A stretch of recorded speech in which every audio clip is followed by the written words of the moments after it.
2절에서 8절 우리 같이 읽을까요? 야고보서 1장 2절에서 8절 시작. 내 형제들아 너희가 여러 가지 시험을 당하거든 온전히 기쁘게 여기라. 이는 너희 믿음의 시련이 인내를 만들어내는 줄 너희가 알미라.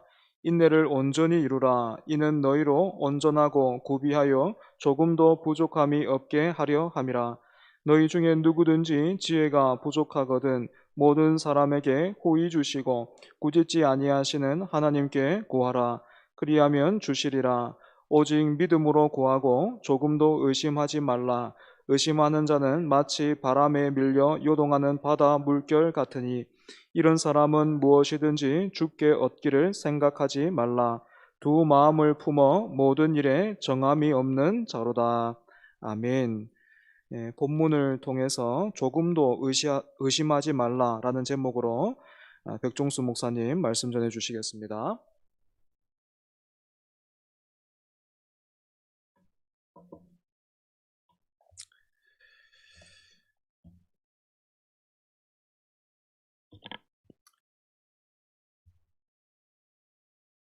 야고보서 두 번째 시간입니다.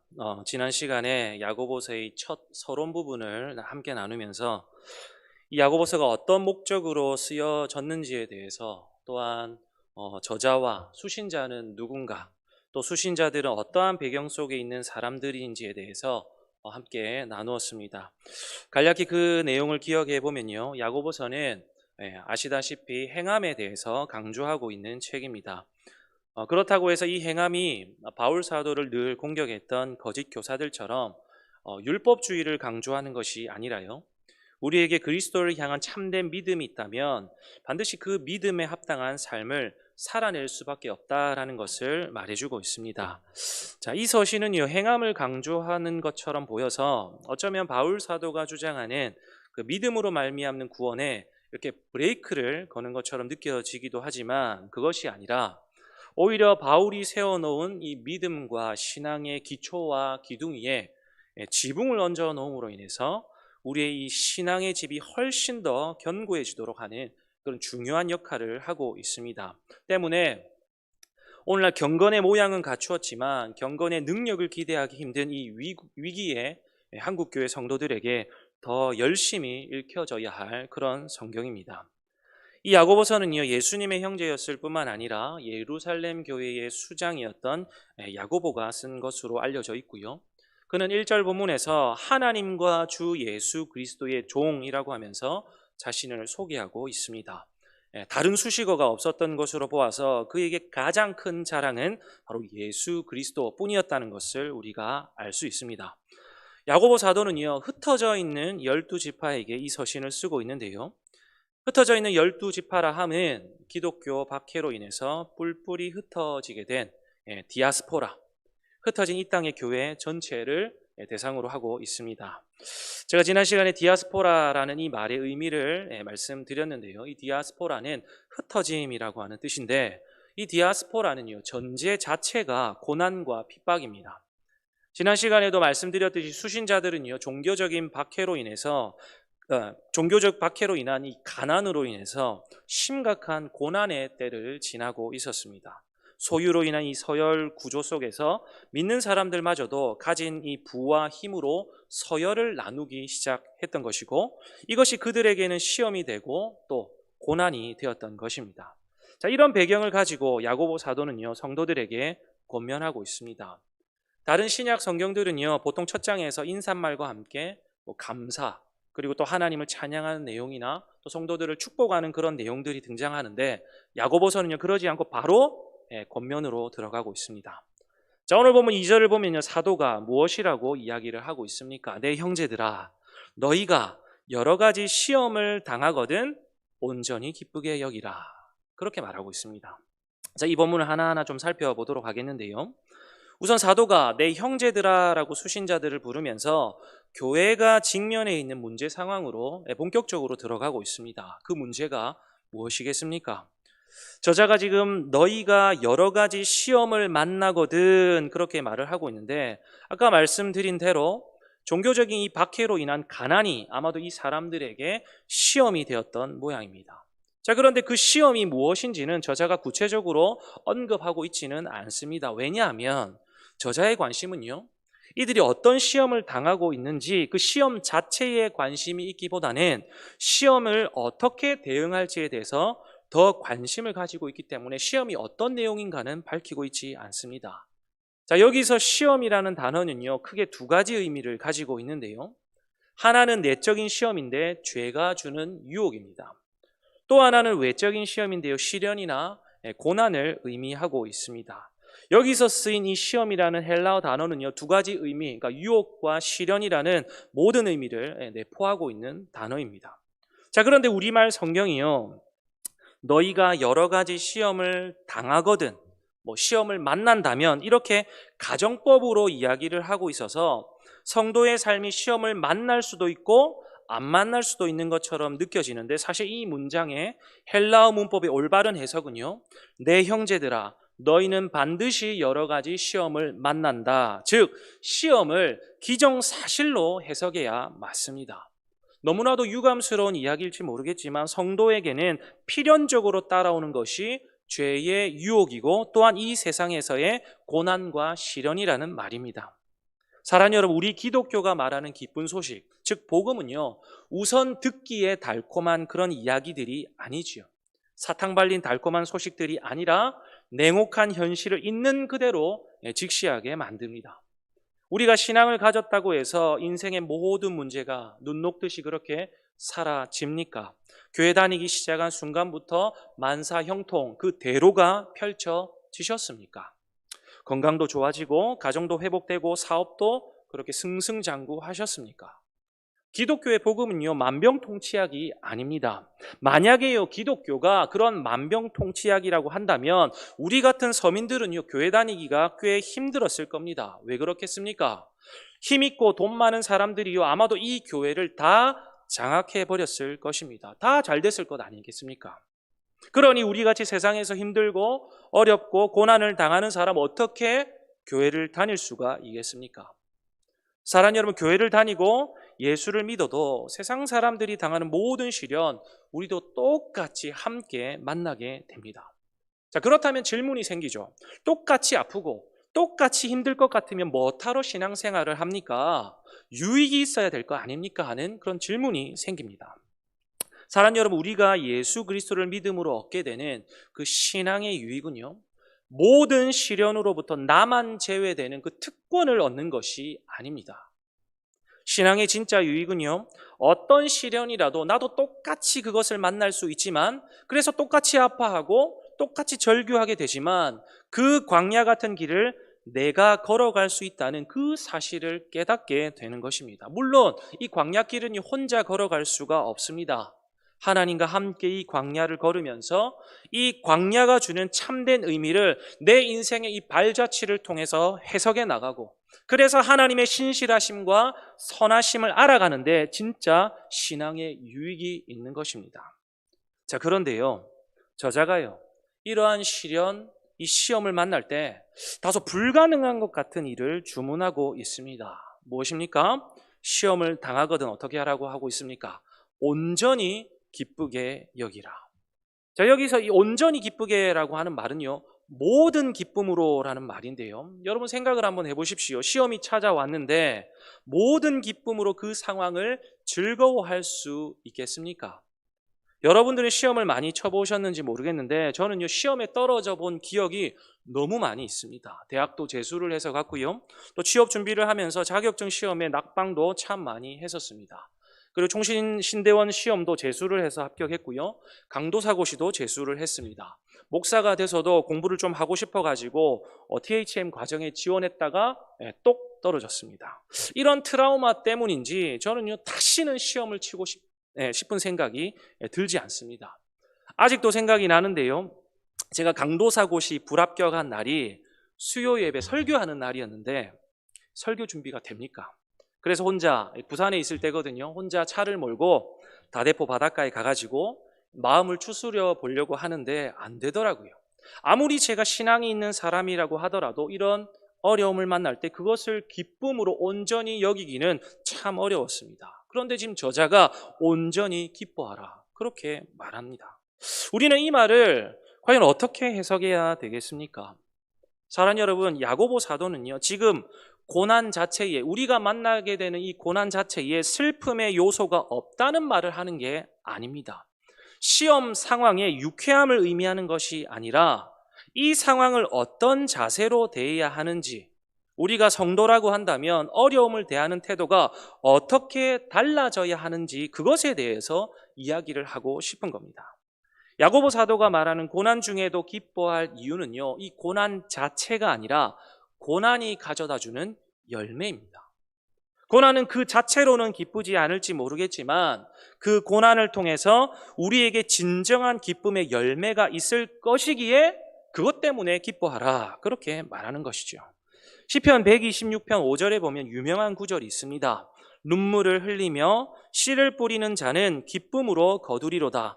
울며 씨를 뿌리러 나가는 자는 반드시 기쁨으로 그 곡식단을 가지고 돌아오리로다. 사랑하는 여러분, 황금의 아름다움은요 뜨거운 불로 말미암습니다. 마찬가지로 시험은요 기쁨의 원인이 됩니다.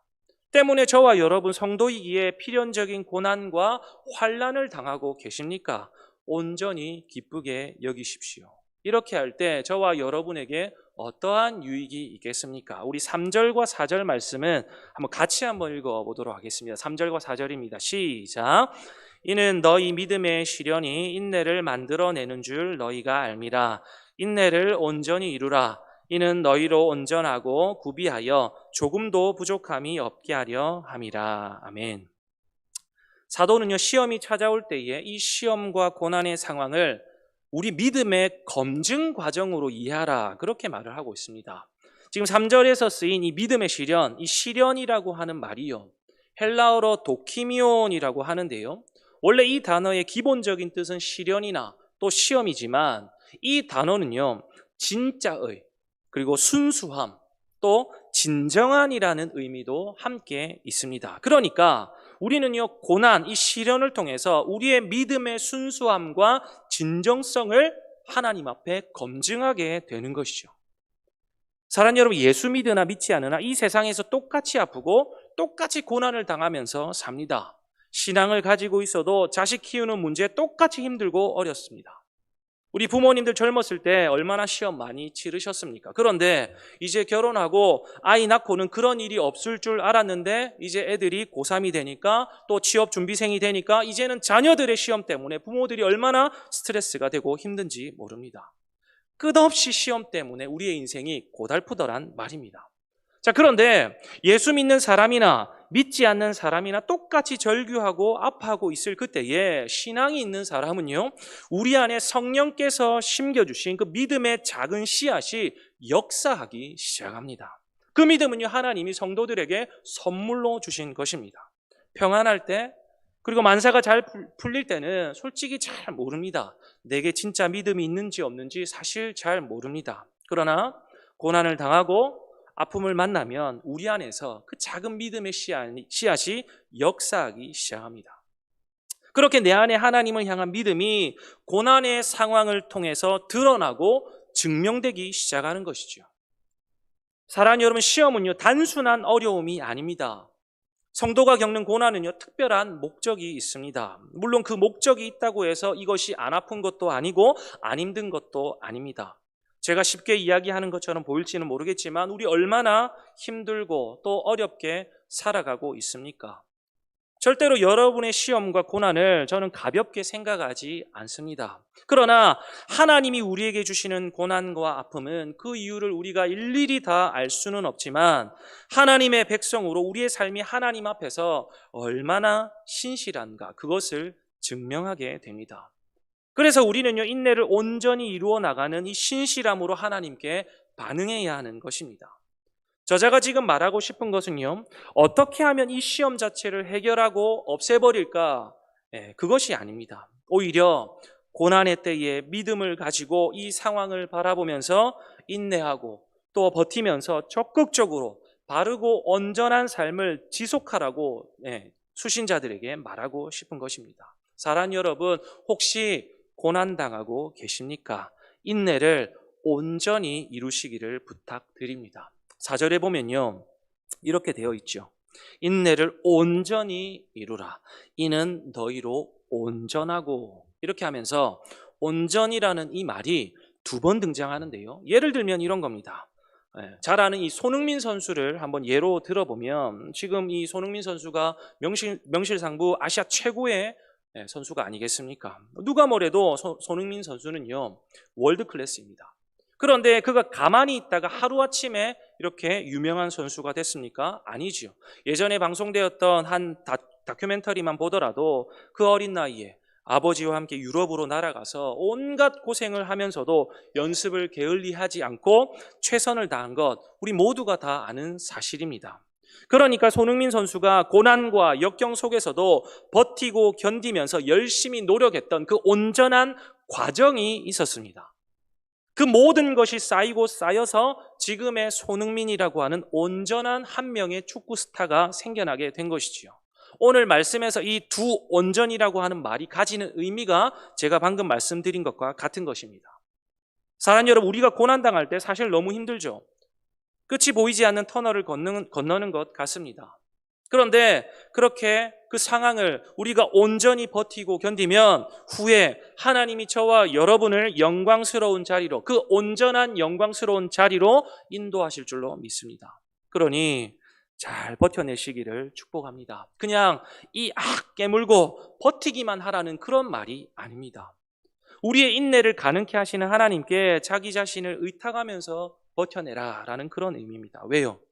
시험과 시련이 우리 삶을 넘실거려서 우리의 힘이 다 빠졌다고 생각할 바로 그때에 우리 주 예수 그리스도의 능력이 저와 여러분의 삶 가운데 나타날 것이기 때문에 그렇습니다. 웨스트민스터 신앙고백 17장에 보면요, 이런 내용이 있습니다. 은혜에 머무는 견인, 즉 인내는 성도의 자유의지에서 나오는 것이 아니다. 다시 말해서 인내는요, 우리 힘으로 버티는 게 아니라는 말이죠. 그러니 여러분, 오늘 고난당하고 계십니까?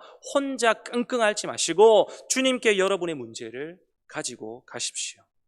이렇게 시련에 옳게 반응하는 사람만이요, 하나님의 살아계심과 하나님의 그 신실함을 경험할 수 있습니다. 그런 자만이 시험을 통해서도, 고난을 통해서도 감히 하나님 앞에서 기뻐할 수 있게 되는 것입니다. 2번째로요, 자, 오늘 본문은 우리에게 지혜를 구하라, 그렇게 도전을 하고 있습니다. 우리에게는요, 이 시련을 견뎌낼 힘과 능력이 없기 때문이죠. 자, 이 지혜는요, 우리가 신자로서의 삶을 지속하는데 반드시 필요한 것입니다. 그래서 모든 사람에게 후히 주시는, 또한 꾸짖지 아니하시는 하나님께 이 고난을 잘 견뎌낼 수 있는 지혜를 구해야 하는 것입니다. 지혜를 구하는 과정에서 우리는요, 하나님에 대한 바른 인식이 있어야 되는데요, 구할 때요, 그냥 구하는 것이 아니라 하나님의 선하심과 하나님의 신실하심, 또한 한량 없으신 그분의 사랑을 인정하면서 그렇게 기도해야 되는 겁니다.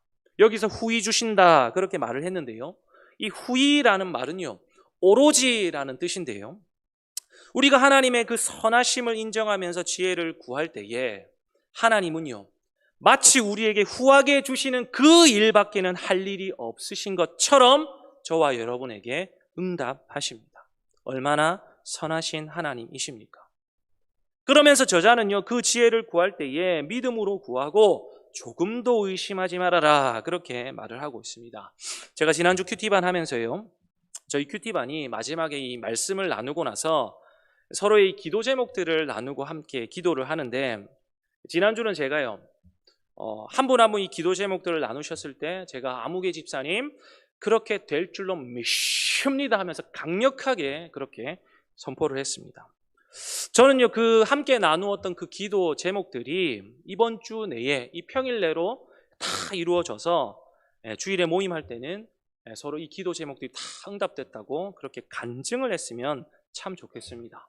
그런데요, 정말 죄송하게도 때로는 내가 이렇게 될 줄로 믿습니다 하면서 그렇게 기도를 하지만 때로는 안 되면 어떡하지 하는 그런 생각이 들 때가 있습니다. 아마도 이런 저의 불신앙의 모습을 보신다면 우리 성도님들이 아이고 목사님 그 입이 방정입니다. 하나님이 방금 기도 들어주시려고 했는데 그 안 되면 어떡하지 하는 그 생각 하나 때문에 방금 물거품이 됐습니다. 다시 기도하십시오. 뭐 그렇게 말하실지도 모르겠습니다. 사랑하는 여러분, 오늘 저자가 믿음으로 구하고 조금도 의심하지 말라 그렇게 말했는데 우리가 기도하는 것마다 응답받지 못하는 이유는 우리가 그렇게 의심했기 때문입니까? 자녀가 좋은 대학 가게 해주세요. 내 사업이 잘 되게 해주세요. 건강도 지켜주시고 물질 회복도 챙겨주세요. 그렇게 날마다 기도를 하고 있지만 그 기도 응답에 실패하는 이유가 불현듯 찾아오는 안 되면 어떡하지? 그 생각 때문이겠습니까? 그래서 열심히 자기 최면을 걸어보기도 하고 정신통일을 하듯이 될 줄로 믿습니다. 될 줄로 믿습니다. 어떻게 해서든지 안 된다는 생각은 지워버려야, 그래야 절대로 의심하지 말아야 우리의 기도가 응답되는 것입니까? 사랑하는 여러분, 오늘 본문은요 자주 성도들에게서 오해되는 구절이기도 한데요, 오늘 말씀은요 저와 여러분에게 기도 응답의 노하우를 가르쳐주는 본문이 아닙니다. 기도 응답의 어떤 공식을 가르쳐주는 말씀이 아니라는 뜻이지요. 사랑하는 여러분, 우리는요 대부분 어떻게 하면 기도 응답 받는가 그 비결을 좀 알고 싶어 해요. 의심하지 말고 구하면 다 준다고 하셨으니 열심히 구하고는 있는데 즉각 응답이 안 되니까 어떻게 하면 응답이 될까 하면서 그 비법이 뭘까? 그것을 알고 싶어 한다는 말입니다. 자, 그런데요 오늘 본문을 그렇게 보시면 잘못 보신 것입니다. 여기서 믿음으로 구하고 조금 더 의심하지 말라라고 하는 것은요, 내가 원하는 것을 기도하면 다 응답받을 것이라는 그 사실을 의심하지 말라 그런 뜻이 아니라 나의 고난과 아픔에도 여전히 실수가 없으신 선하신 하나님, 그 하나님의 신실하심을 결코 의심하지 말아라, 바로 그러한 뜻입니다. 오직 나를 향해서, 우리를 향해서 한결같은 마음을 갖고 계신 하나님을 향해서만 한 마음을 고정시키라 그런 말이고요, 두 마음을 품어서 모든 일에 정함이 없는 자처럼 하면 안 된다는 그러한 말입니다. 우리는요 다른 것이 아니라 절대로 우리 하나님 아버지의 선하심을 의심해서는 안 되는 것입니다. 저자는 바로 그 말하고 있는 것이지 응답받는 기도의 확실한 비법 그런 거 알려주고 싶은 것이 아니라는 말이죠. 말씀을 정리하겠습니다. 사랑하는 여러분, 우리가 고난 가운데서도 기뻐해야 하는 이유는요, 이 고난이 인내를 만들어내기 때문입니다. 그 인내를 통해서 소망을 이루기 때문에 그렇습니다.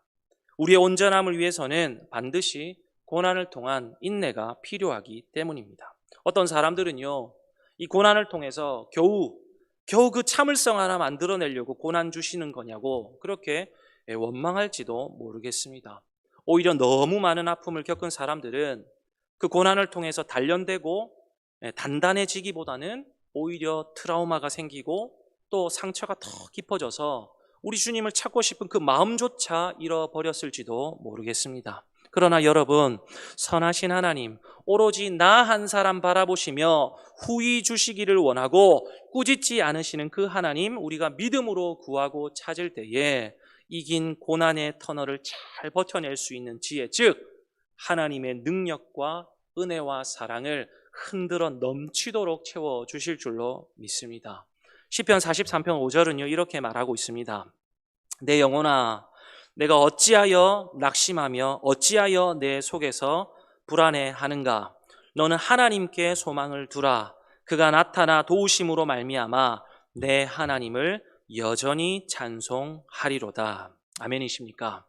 신실하신 하나님께만 우리가 소망을 두므로 고난 가운데서도 우리 하나님만 여전히 찬송할 수 있음이 참된 지혜자의 모습 아니겠습니까?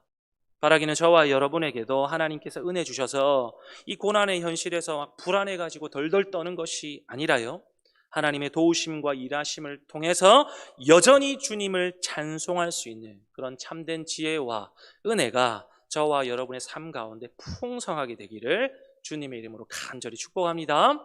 기도하겠습니다. 하나님 아버지, 왜 이런 고난이 내게 찾아오는지, 왜 내가 이런 아픔을 당해야 하는지 도무지 알 길이 없습니다. 아무리 기도해 보아도 내 상황과 처지가 달라지지도 않는 것 같습니다. 그러나 하나님, 이 긴 어둠의 터널을 주님을 의지함으로 잘 버텨낼 수 있도록 은혜를 더하여 주시옵소서.